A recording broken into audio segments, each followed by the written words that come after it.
اللهم صل على سيدنا ومولانا محمد افضل صلواتك بعدد معلوماتك وبارك وسلم وصل عليه. بسم اللہ الرحمن الرحیم. عزیز طلباء کرام، مختارات من ادب العرب سے بحمد اللہ تعالی آج ہمارا 66واں سبق ہے، اور آج جو مضمون ہم شروع کرنے جا رہے ہیں اس کا عنوان ہے حدیث الناس، لوگوں کی بات. یہ مضمون ابو حیان التوحیدی کا ہے. ان کا پورا نام علی ابن محمد العباس توحیدی. یہ قرن رابع کے اواخر میں پیدا ہوئے ہیں اور دوسرے عقد اواخر میں کہہ لیں. ان کی پرورش یہ بغداد میں ہوئی تھی. ان کو شعر، ادب، فقہ، لغت، نحو اور اسی طرح کلام کے علوم میں ماہر فن کے طور پر سامنے آئے تھے، اور ان تمام میں ان کو اللہ نے ایک خاص ملک عطا فرمایا تھا. لیکن ابتدا ہی سے رزق کی تنگی کی وجہ سے، نامساعد حالات کی وجہ سے بغداد میں کتابیں لکھ کر اس کو بیچ کر کافی مدت تک، یعنی مدت طویل تک انہوں نے زندگی گزاری، اور ان کے جو معاصرین رہے ہیں ان کے مقابلے میں یہ تنگی اور جفا میں رہے. یہاں تک کہ ان کے بارے میں آتا ہے کہ انہوں نے اپنے آخری عمر میں اپنی کتابیں صرف اسی وجہ سے ساری کی ساری جلا دی تھی، اپنی مخطوطات، کہ میرے مرنے کے بعد لوگ میری کتابوں کی ناقدری کریں گے. تو اس وجہ سے انہوں نے اپنی ساری کتابیں، مکتوبات وہ جلا دی تھی. لیکن بہرحال ان کو ادب میں اور لغت میں ایک کمال حاصل تھا. ان کے بارے میں یہ کہا جاتا ہے کہ جو اسلوب حضرت جاحظ رحمہ اللہ کی موت کی وجہ سے تقریباً ختم ہونے والا تھا، انہی کی وجہ سے اس اسلوب کو بقا ملی، اور اتنی وہ طویل مدت تک پھر ان کے بعد چلا ان کی وجہ سے. ان کی مشہور کتابوں میں کتاب الصدقات والصدیق اور کتاب المقابسات ہے، کتاب البصائر والذخائر ہے، اور مثال الوزیرین، کتاب الامتاع والموانس. یہ چند ایک کتابیں ہیں جو ان کی بہت زیادہ مشہور ہیں. ان کے وفات کے متعلق مورخین لکھتے ہیں کہ 414 ہجری میں شیراز نامی جگہ پر ان کا انتقال ہوا تھا. جی تو بڑھتے ہیں اب سبق کی طرف. حدثني شيخ من الصوفية في هذه الأيام. ان دنوں صوفیہ کے ایک شیخ نے مجھے بتلایا، قال كنت بنیسابور سنة 70 و300، کہا کہ 370 ہجری میں نیشابور میں تھا. وقد اشتغلت خراسان بالفتنة وتبلبلت دولة آل سامان بالجور وطول المدة. خراسان فتنوں کے لپیٹ میں تھا اور آل سامان کی حکومت ظلم اور طویل مدت کی بنا پر منتشر ہو چکی تھی. فلجأ محمد بن ابراہیم صاحب الجیش الى قائین وہی حصنہ ومعقلہ. لشکر کے سردار محمد ابن ابراہیم نے قائین مقام پر، جو کہ ان کا قلعہ اور جائے پناہ تھی، وہاں پر انہوں نے پناہ لیا. وورد ابو العباس صاحب جیش آل سامان نیسابور بعدة عظيمة وعدة عميمة وزينة فاخرة وهيئة باهرة. اور آل سامان کے لشکر کے سردار ابو العباس ایک بہت بڑی جماعت کے ساتھ اور ایک عام تیاری کے ساتھ پرفخر آرائش اور بھرپور زیب و زینت اور زبردست حالت کے ساتھ نیشابور میں وارد ہوا. وغلت السعر وأخيفت السبل وكثر الإرجاف وساءت الظنون وضجت العامة والتبس الرأي، جس کی وجہ سے قیمتیں بڑھ گئی، راستے خوفناک ہونے لگے، یعنی راستوں میں اب لوگوں کو ڈرایا جانے لگا. وَكَثُرَ الْإِرْجَافُ، اور افواہیں پھیل گئی، وساءت الظنون، اور گمان فاسد ہو گئے، وضجت العامہ، عامی لوگ اودم مچانے لگے، والتبس الرأی، اور لوگوں کی رائے خلط ملط ہو گئی، یعنی کسی کی بھی رائے ایک طرح سے نہیں رہی، سب کی الگ الگ خلط ملط ہو گئی. اچھا جی، پہلا یہاں پر تبلبلت، بلبلہ، بلبل یبلبل تبلیلا یا بلبل یبلبل تبلیلا، یہ باب تفاعل سے منتشر ہونے بکرنے کے معنی میں آتا ہے. اگلا لفظ ہے لجأ.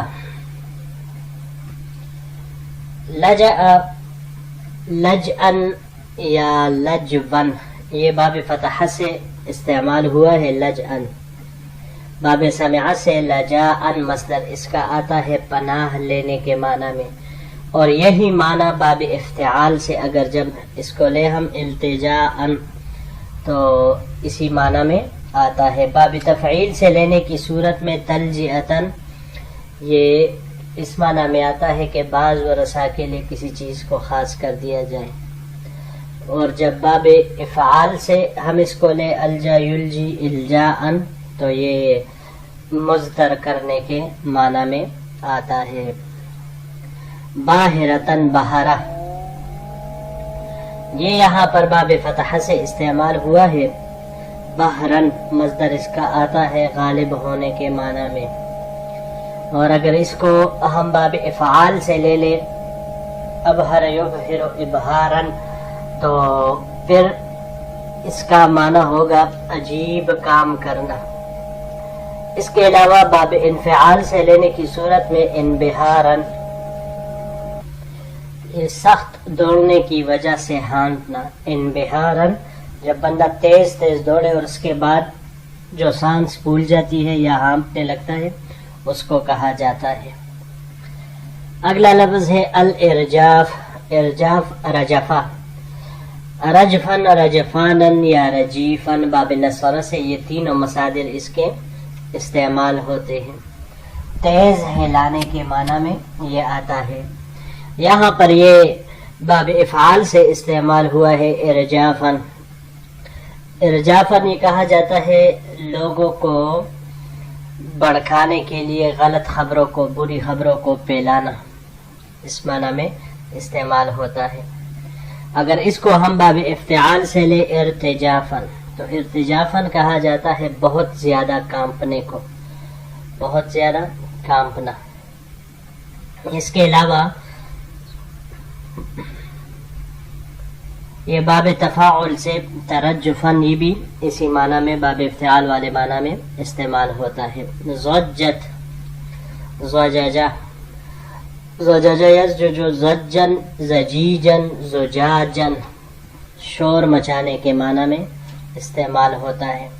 اور اگر اس کو ہم باب افعال سے لے لیں ازجج یزجج ازجاجن تو اس کا بھی یہی معنی شور مچانا، شور کرنے کے معنی میں آئے گا.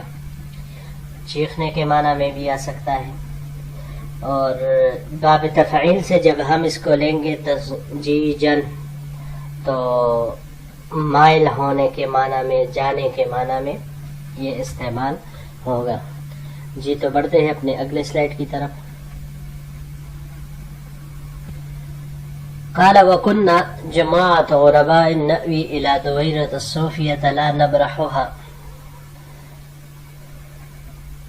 وہ بزرگ کہتے ہیں کہ ہم مسافروں کی ایک جماعت کے ساتھ ایک چھوٹے سے صوفیہ کے ایک چھوٹے سے گھر میں ہم نے پناہ لی جس سے باہر نہیں نکلتے تھے. فتارة نقرأ وتارة نصلي وتارة ننام وتارة نهزي والجوع يعمل عمله.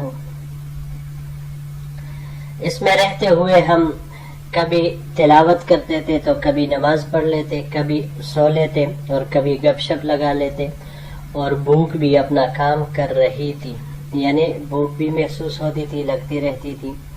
وَنَخُوضُ فِي حَدِيثِ آلِ سامان وَالْوَارِدِ مِنْ جِهَتِهِمْ إِلَى هَذَا الْمَكَانِ.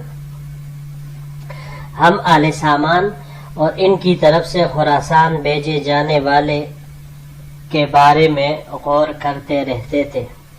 وَلَا قُدْرَةَ لَنَا عَلَى السِّيَاحَةِ لِانْسِدَادِ الطُّرُقِ وَتَخَطُّفِ النَّاسِ لِلنَّاسِ وَشُمُولِ الْخَوْفِ وَغَلَبَةُ الرُّعْبِ. راستوں کے بند ہونے, لوگوں کے ایک دوسرے کو اچکنے یعنی ایک دوسرے کو لوٹنے, خوف طاری ہونے اور رعب اور دہشت کی غلبہ کی وجہ سے ہم چلنے پھرنے پر بھی قادر نہیں تھے. وَكَانَ الْبَلَدُ يَتَّقِدُ نَارًا بِالسُّؤَالِ وَالتَّعَرُّفِ وَالْإِرْجَافِ بِالصِّدْقِ وَالْكَذِبِ وَمَا يُقَالُ بِالْهَوَى وَالْعَصَبِيَّةِ. شہر سوال, بھیک, جھوٹی اور سچی افواہوں, ہوائے نفس اور عصبیت والی باتوں سے اس آگ میں جل رہا تھا. فضاقت صدورنا, تو ہمارے دل تنگ ہو گئے. وخبثت سرائرنا, اور ہمارے نیتیں فاسد ہو گئی. واستولى علینا الوسواس, اور ہم پر وساوس غالب آ گئے. جی یہاں پر یہ پہلا لفظ ہے دویرتن. دویرتن یہ تصغیر ہے, چھوٹے سے گھر کو کہا جاتا ہے.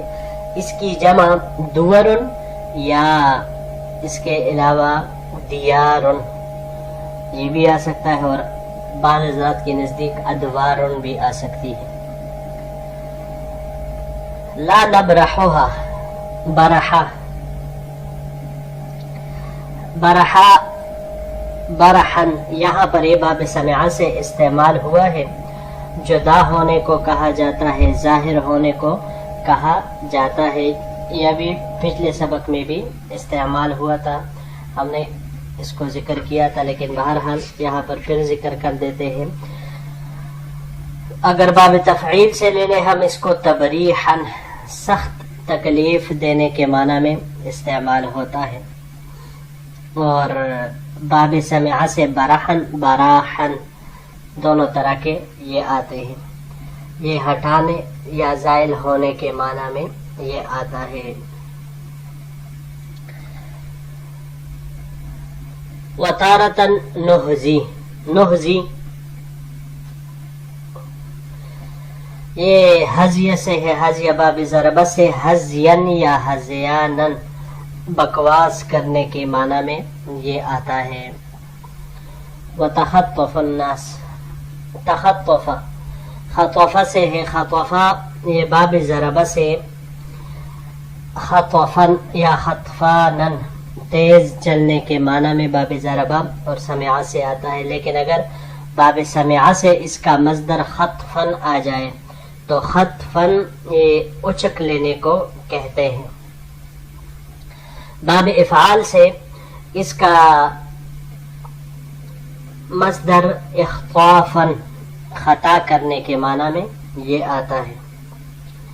اور باب تفعیل سے لینے کی صورت میں تخطیفن یہ پھر اچک لینے کے معنی میں یہ آتا ہے. سرائرنا, سرائر جمع ہے سریرتن کی, نیت کو کہتے ہیں, راز.